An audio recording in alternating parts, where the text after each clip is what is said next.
Well, hello. Welcome to something we haven't done in a while. Crimestoppers of North Central Iowa. Their website is crimestoppersnorthcentraliowa.com. It's for those of you watching, it's scrolling right down there. And of course, their hot tip line. You ever got a tip? If you see something, you got to say something. And if your tip actually leads to an arrest, an actual arrest, it's worth some money. And we've got Police Chief right here, May City Police Chief Jeff Brinkley here joining us. How you doing, Chief? Good morning. Welcome to the show. Hey, morning, Harry. Morning, Jay. Happy to be Morning. here. Thanks for having me, and happy 4th of July week, I guess. Let's start off right, huh? Hey, how busy have you been with all those fireworks? Honestly, it hasn't been as bad as past years. I just actually ran some numbers this morning. I think we had 41 calls in June, and those typically start about the 15th or so. And kind of carry through the end of the month. We had 41. Last year we had 39. So we're just a couple off that pace, but we're way lower than we were. Believe it or not, this is the 7th year already that Iowa has legalized consumer grade fireworks. And so we're 7 years into that. So yeah, it's not our low, but it's close to our low so far. So I think two things are happening, right? People understand when they're supposed to use them, and two, maybe we're probably getting a little bit more tolerant of them, whether people like that or not, or maybe aren't calling. I don't know, but hopefully that's a good trend line that we're going to continue. So yeah, early on, let's hit that hard, hit that fast in Mason City. They're legal to use from 6 to 11 p.m. on the 3rd and the 4th. Okay. Oh, that's it? You can't do it outside that? No, those are the restrictions approved by council. Oh, so I got to ask you then, has there been any complaints for my neighborhood? I don't know. I didn't run a map address on that, but I could. And we can put extra patrol in your neighborhood if we need to. Well, plenty of you guys roaming around there anyway these days.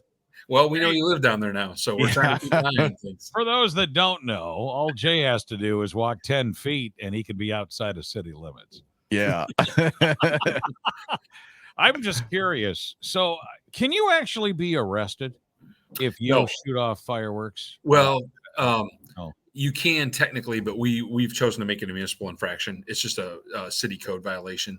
So the other thing that does, we write you a ticket, give you a court date. And the other thing that does for us on the municipal infraction is it makes it a preponderance of the evidence. So it's a 51-49 verdict for a judge. And so it's a much lower barrier.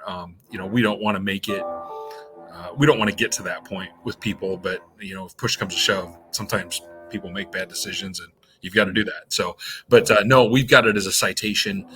We track it in our system for people that have been previously warned. And so we try to give people a bit of a break the first time, but after that, we're going to write you. Okay. Well, that's good to know. I'll let my neighbors know that has the fireworks. Sounds good. Because it's not me. We'll make sure they're not setting them off on your property, right? Right. Yeah, they throw them all over. Yeah, they ran home.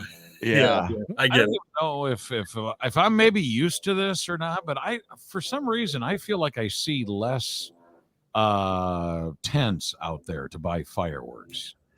I mean, it seems like, remember when they first became where you could, everything was going legal here and stuff like that. They were everywhere. Tents were everywhere, and now it just seems like, I don't know how many in town we have. Maybe 4, maybe 5. Yeah, I'd say that's about right. Yeah. Yep. Well, and now too, you got those. They've got those storage units that they set down, those mobile containers, and so they got the garage doors on the side of those. We got 3 or 4 of them using those too, so they maybe don't stick out so obviously as the big circus tents used to when they put those down.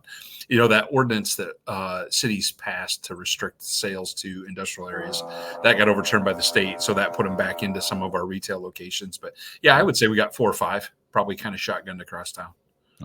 Okay. Yeah, and I think there was a dozen before. Yeah, I think you're probably right. So they've gone down a little bit. Yep. So let's talk about the 4th of July here a little bit. So you guys are going to be policing the area then around the high school and all that stuff, or what? Yep. That's Wednesday. Sorry, the 3rd is Mason City fireworks night, and so they're set to go off at the high school per previous history and how we've always done that. So we'll have some officers in the area trying to manage traffic and make sure that we get people kind of in and out of there in a reasonable fashion as people come and go for the event. Yeah, that's got to be just a rat race. Oh, it's packed. It's you know, it fills all the Hy-Vee parking lot, the high school parking lot, and all the side streets around it, and it's just like a giant home football game, you know. So yeah. Yeah. I mean, when you guys are doing that, I mean, are you checking backpacks? Are you watching? You know, you're just No, we're facilitating smooth movement of traffic. That's about all we can handle in terms of personnel and logistics and making that happen. And people carry in a lot of different stuff to the lots, you know, sparklers and some smaller consumer grade stuff, which they can't technically shoot those on school property. Right. That's one of the prohibited places. It's got to be private property owned by you or somebody that's giving you permission. So you can't do sparklers or nothing, or the small stuff you can, but the consumer grade, right. That stuff would all be prohibited there. So So just be aware of that. But the good part is this year, you know, we've had plenty of rain, so things are pretty wet. I think our fire risk is pretty minimal at this point, and hopefully it'll stay that way. Yeah. Well, just let the Mesa City Exchange Club do their thing, right? Yeah, absolutely. Let the pros be the pros. That's exactly right. Yeah. Yep. Where it's very nice that we have them here, that organization to do this every single year, to come up with the money, to carry on those fireworks. They're actually, we just interviewed Jessica Staley the other day, and there's a lot of things going on. It starts at 6:00, and there's just a lot of different fundraising type of events and ways to kind of help out the Exchange Club put this on, plus other organizations like Crisis Intervention. There's a fundraising going on for that as well. Awesome. I didn't know that. Okay. All at the high school? Yeah. You probably don't know that you're in the dunk tank. They asked me about it, but I'm booked. Yeah, I was supposed to be. She asked me if I would, and I was like, if I could, I would. But hopefully it's going to be hot that night if I'm going to do it. So and I want to be first. I think you should go in with your uniform on. Yeah, I don't know about that part. Maybe my Class B uniform, but not my vest. But yeah, I'd wear my polo shirt in, but not my hot one. I don't know if I'd ever get that thing dried out. Yeah. So you're in it for sure? No, I'm not. I can't make it. Oh, why? You got to work? No, I got a other commitment, so we're kind of tied up 3rd, 4th, and 5th. So yeah, we got some family and friends that we normally get together with, and so maybe they want to dunk you. So they're not in town though. That's the problem. Oh, it would have been awesome if it was.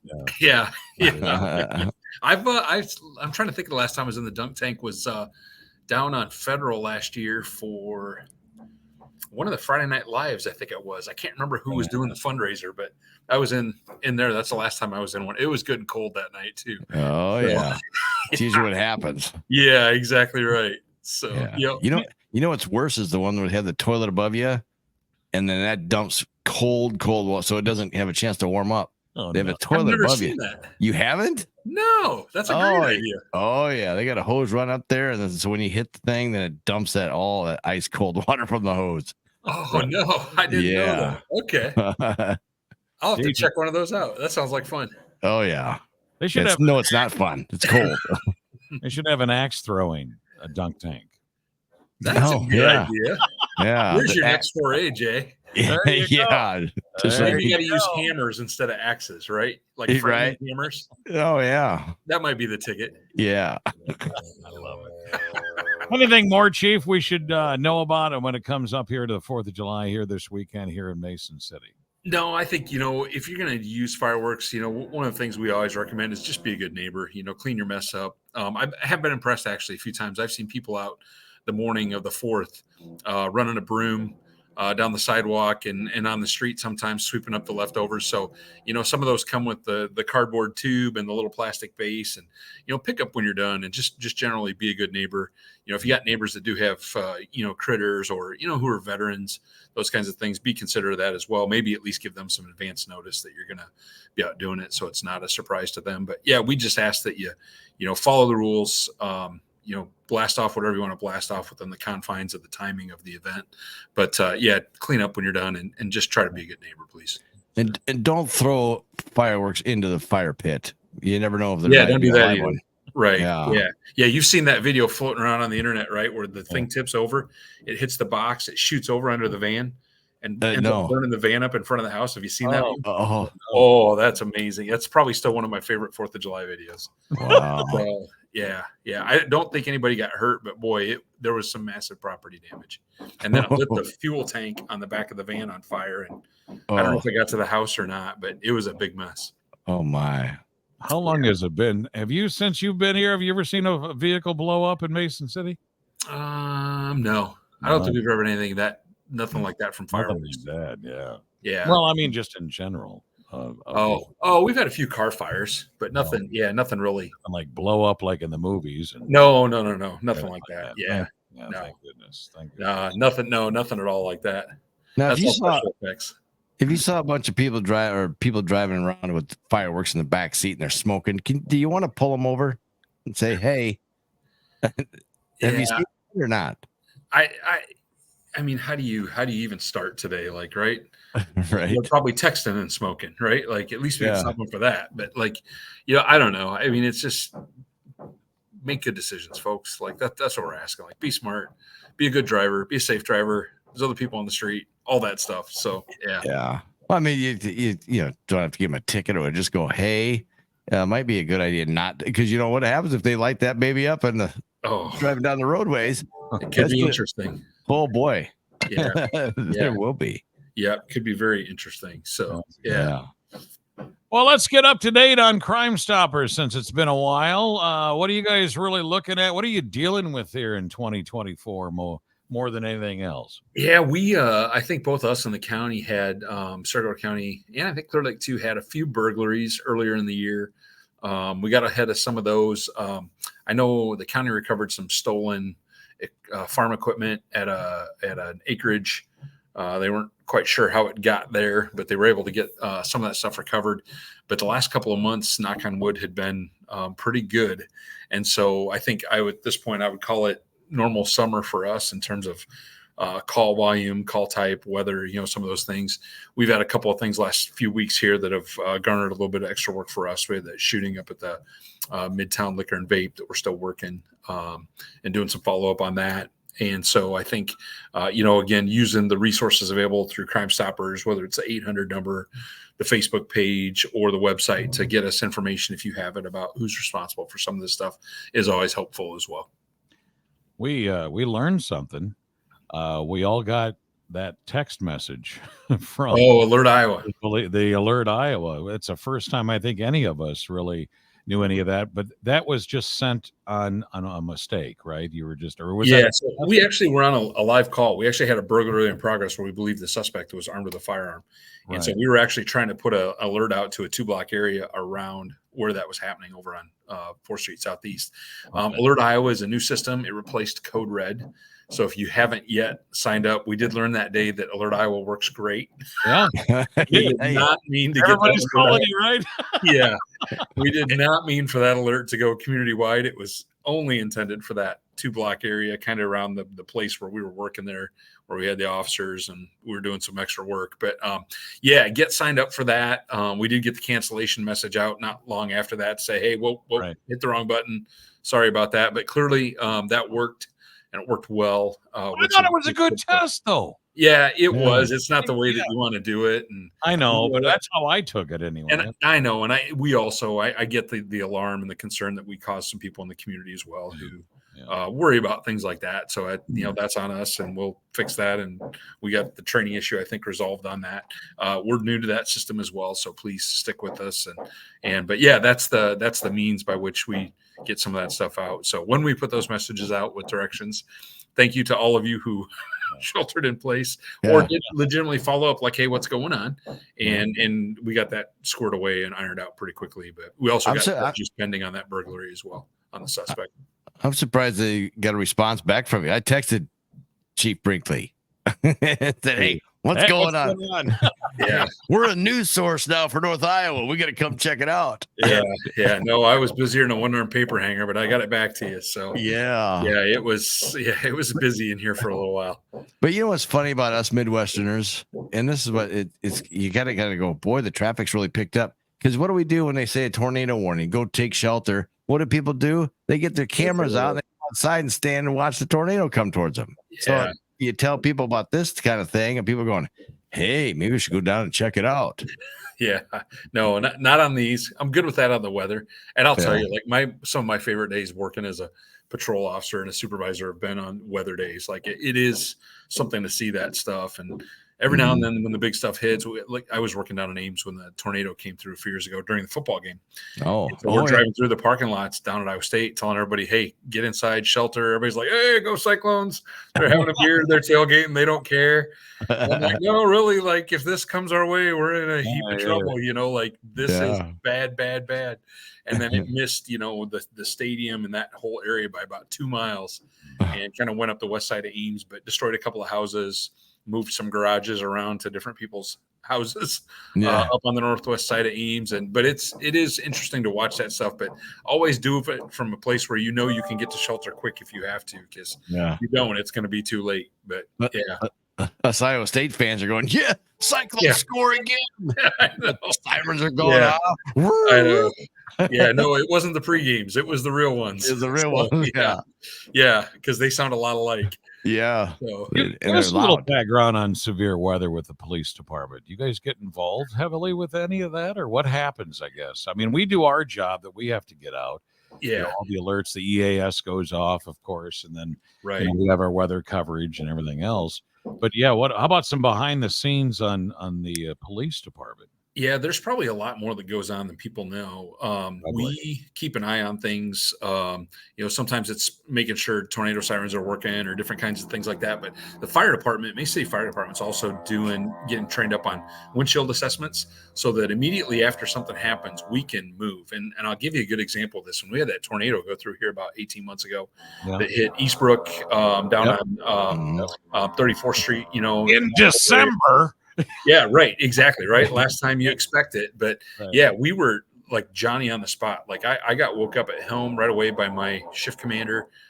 We started rolling county emergency management resources. We rolled city crews. I kid you not. By the time I picked Aaron Burnett up and we got out to Eastbrook, there's city trucks and fire trucks rolling through the neighborhood already, like cutting paths in. Like, I'll tell you guys, like I've been a lot of places. That was really impressive to see.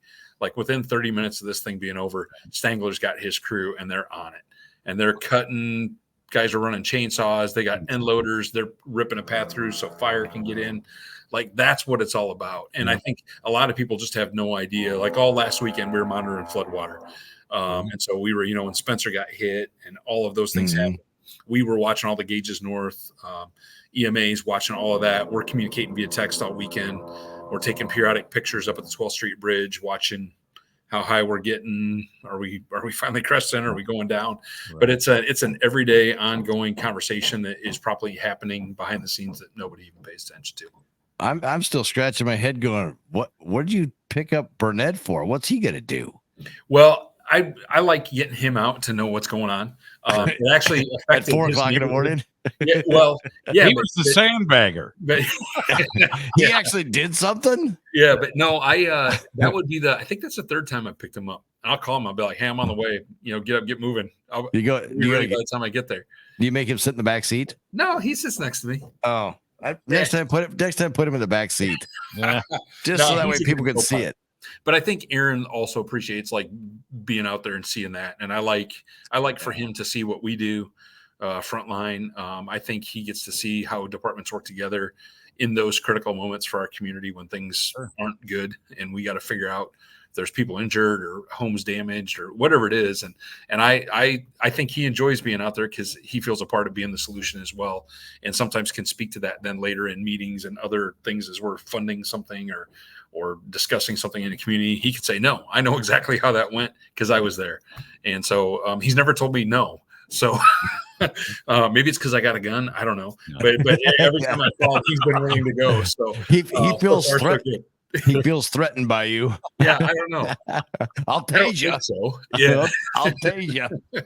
That's funny. Well, that's good. And of course, we still have, I don't know if the flood stuff is kind of lingering on yet. I know that we definitely have had enough. Yeah. I think we were, the last warning I saw, we were under watch. We were under watch until 1 a.m. Tomorrow. No, this morning. This morning is when ours ran out. And I watched it all weekend, and I think we're trending down. So I think we're moving in the right direction. But man, you just never know this year, the way the rains come. Buckle up and pay attention, because you just never know when it's going to pick back up, and we'll be at it again. Yeah. It's a wait and see forecast. That's what I say. It is. Always is. Yeah. Yeah. Especially going into the holiday here. I guess at least you got 4 days this weekend. You can find one day, hopefully, that's nice to celebrate, right? Like, we'll see what happens.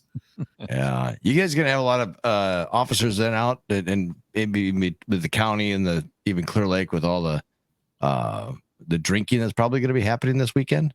I don't think we have any extra staff planned, but there will be a step wave with the Governor's Traffic Safety Bureau this weekend for the Special Traffic Enforcement Program. So, yeah, that probably runs. I haven't seen the dates because we're not doing it, but it probably starts Wednesday and runs through Sunday, I'm guessing, because 4th of July can be one of the worst holidays on our roadways, depending on how people are doing on drinking and driving. So, yeah, pre-plan that. Make sure you got a driver. Be smart. Yeah. Do you have any stop space locations, between like Mason City, Clear Lake, where you go, hey, we're going to grab this red pickup truck that looks suspicious? And dark windows and jacked up. Yeah. Yeah. 35-inch wheels, 2-inch lift. Right. Yeah. Nothing specific. I don't think we're doing any fixed location stuff. I think it's all just patrol based. Oh, okay. So I assume there'll be a bunch of it around the lake on Thursday night, probably over here on Wednesday night, just to make sure that we're, making sure people are doing what they're supposed to be doing.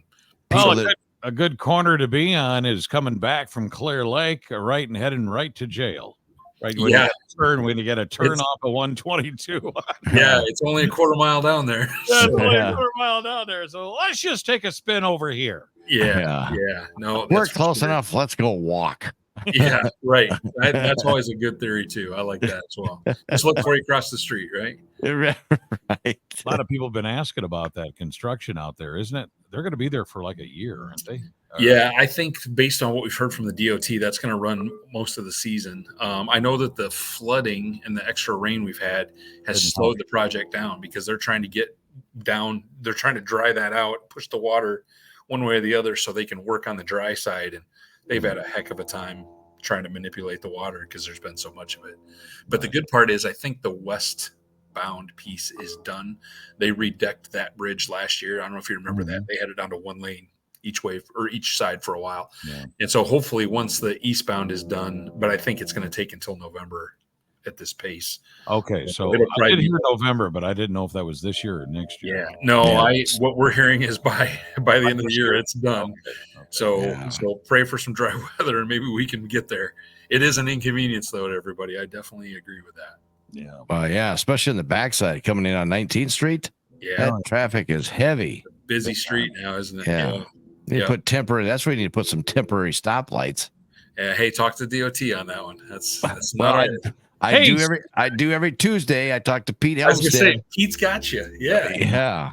Speaking of that, I was going to bring this up to you because I knew we were going to talk to you, because I go to my granddaughter's, games all the time, and they're in that little complex that's off of Kentucky.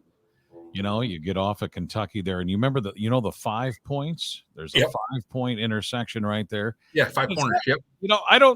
It was so weird because I've known that intersection forever, and everybody seems to be always really good about that, and I never hear about accidents at that place. But I'll tell you what, when a game gets out, oh my gosh, and I'm like going, I wonder why they never even thought about putting I know there's stop signs, but I think some people, when you get 5 vehicles coming up at the same time, you're trying to decide who's going first. Who's going first? Yeah, you know what I'm saying? Oh, yeah. I've been there after school a few times, and you just got to kind of be patient, make good eye contact with the other 3 or 4, however many you got sitting there, and and the other thing I'd tell you would be maybe route around that. Right, if you can, or you can take like South Ohio or something out of that, to get around that possibly as an option too. But it's a little chess match to watch in the afternoons after school gets out. That's our only 5-point, I think, intersection in town. Yep, I think so. Yeah. I was worried Harry's going to tell you that he ran the stop sign. I'm going, Harry, don't say it because he's going to arrest you for it. So you got to stop doing that when you get to that intersection. Well, you got to stop. I get a kick out of people trying to wave you on when there's usually a glare. You can't see on the windshield, That's true too. you know, and it's like I can't see you. Yeah. That's when you got to put your window down. Like, you go ahead. Like, Right, it's Iowa. You go first. Yeah, you're right. You got to stick your arm out. Yeah. Well, you want to make sure too when you wave back at him to thank him for letting you go. You make sure you use your whole hand. Don't just use the one finger. Yeah, put the fingers apart. Yeah, Not the clean wave. Right. Yeah. No, you don't, and don't do the farmer wave. You know, where you just one or two fingers. You know, you do the whole thing so they know they're not flipping you off. Yeah. No, there's a lot of grace that goes with traffic. I hope that people appreciate that. And I do the same thing, Jay, with somebody else. Man, like I always give them the wave. Thank you. Yeah. I appreciate that. I didn't know this was early. Before we wrap things up here, it's great to talk to you finally, Chief. It's been a long time since we had you on. It's great to have Crimestoppers. We try to do it every month. We just kind of let it get away from us for a little bit, but maybe a good time to plug National Night Out coming up here. Is that in August? Yeah, I believe it's let me look at my calendar. I think it's Tuesday, August 6th. Yeah, Tuesday, August 6th from 5 to 8 p.m. at the Mason City Arena. We found that to be a nearly bulletproof location because we got a roof over the top.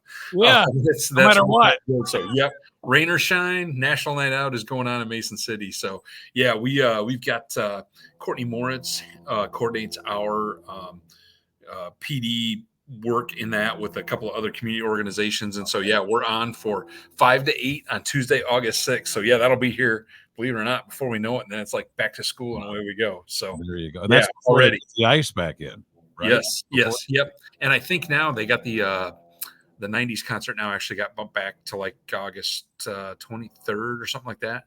So they won't put the ice in until right after that. Okay. All right. Hey, I got a question too, though, about we just had this conversation not long ago about they need to legalize like golf carts in this town. And Clear Lake? You mean like Clear Lake? Yeah, like Clear Lake and every other town around here. What's wrong with Mason City? Yeah, our city ordinance at the moment only allows the use of UTVs and ATVs for snow removal.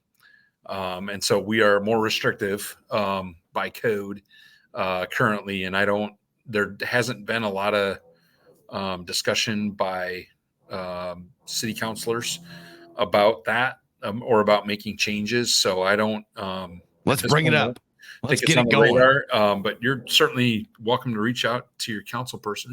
Who would yours be down there, Jay? I have no idea. I live in this town. I have no idea. I just call Burnett and go, hey. Yeah.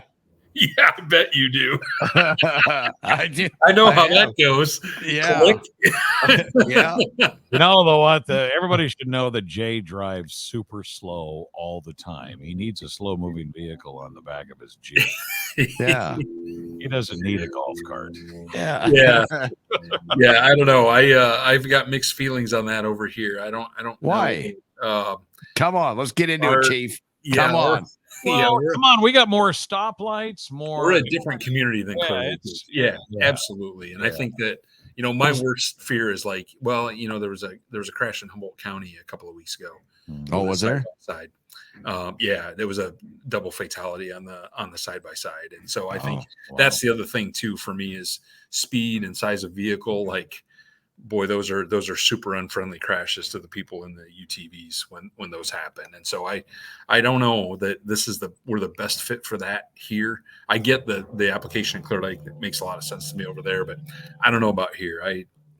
That would be a long conversation and not a decision that I would make. Our city council would make that, but I think that we'd have to do it from a safety first perspective for sure on that.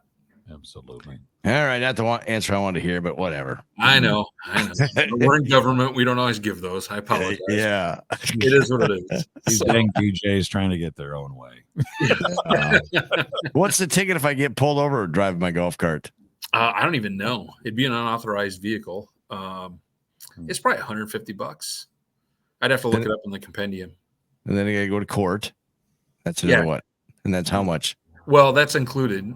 Oh, that's included. Oh, okay. Well, that's a good deal. The judge's retirement and the court fees are all included in the ticket. Oh. So it doesn't get any worse if you go to court. The fine is the fine. Okay. Unless you hire an attorney, then it probably gets a little more expensive. Yeah, I wouldn't want to do that. I just want to see if I can get away with it and how long. Yeah, I doubt it. I mean, you can take your first shot if you want, but I don't think it's going to go your way probably. So, How are we doing on security cameras? A lot more people installing these Ring doorbells and getting some good footage. And if they ever yeah, I need think it. it's still hit or miss. We still do a lot of canvas work in policing after an incident happens. We have a lot of people that play along with us if they've got them.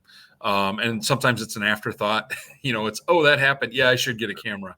And you're like, I would have been really hopeful if you had one beforehand. But no, I think in terms of like our shooting case from a couple weeks ago, we got great support from local businesses that had views of that from across the street and in the neighborhood. And so, yeah, I would continually encourage people to get them and cooperate with us if they would when we need them and need to see what maybe happened when they weren't home at an incident. Speaking of cams, so Charles City recently did the speed cameras.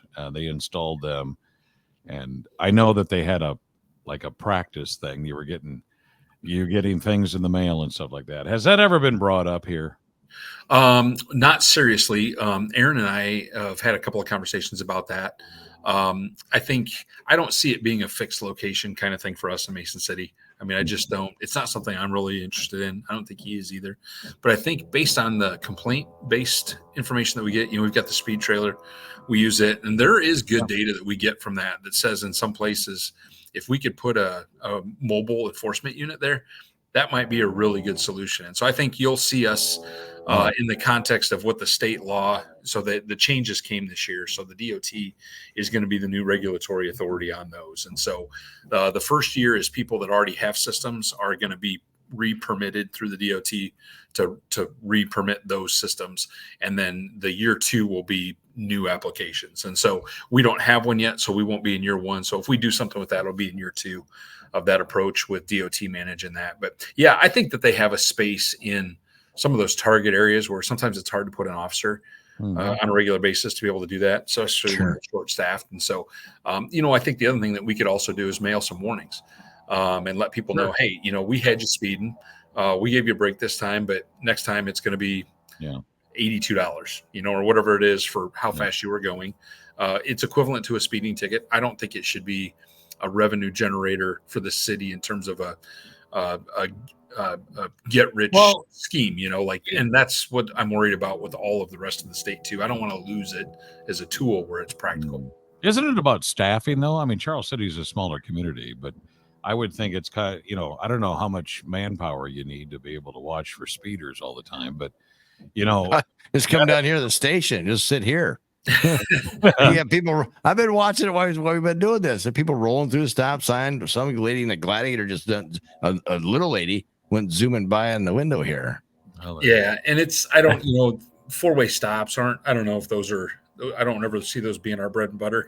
Yeah, I think it's more about neighborhoods where there's, or I think of places like Winnebago Way, since it's been repaved. That's a little bit of a speedway over there and around our schools, right? If we could drop that thing in there, late July into August, just to remind people, hey, the kids are coming back, obey the speed limit. Let's not have an unfortunate incident that somebody's got to live with just because they're driving too fast. Be on the ball and be smart about it. Yeah. All right. Well, Chief, thank you for joining us today. It's been a pleasure. It's been absolutely always good to be on with you guys. Thank you. Crimestoppers of North Central Iowa is what we do this for. They have an 800 number, 800-383-0088, or go to their website, crimestoppersnorthcentraliowa.com. And I'm sure, Chief, you can vouch and say, yeah, we've appreciated all the tips. Oh, we do. Yeah, you'd be surprised some of the stuff we get calls about through that. So it could be as simple as a warrant, could be a major case. You just never know what's going to come in next. Yeah, that's right. So good stuff. All right, Chief, thank you so much. Have a great 4th, man. Hey, I'm going to. Don't worry. You guys too. Thanks, guys. I hope I don't see you. Yeah, we won't. Don't worry. Okay. See you later. I got people for that. Yeah.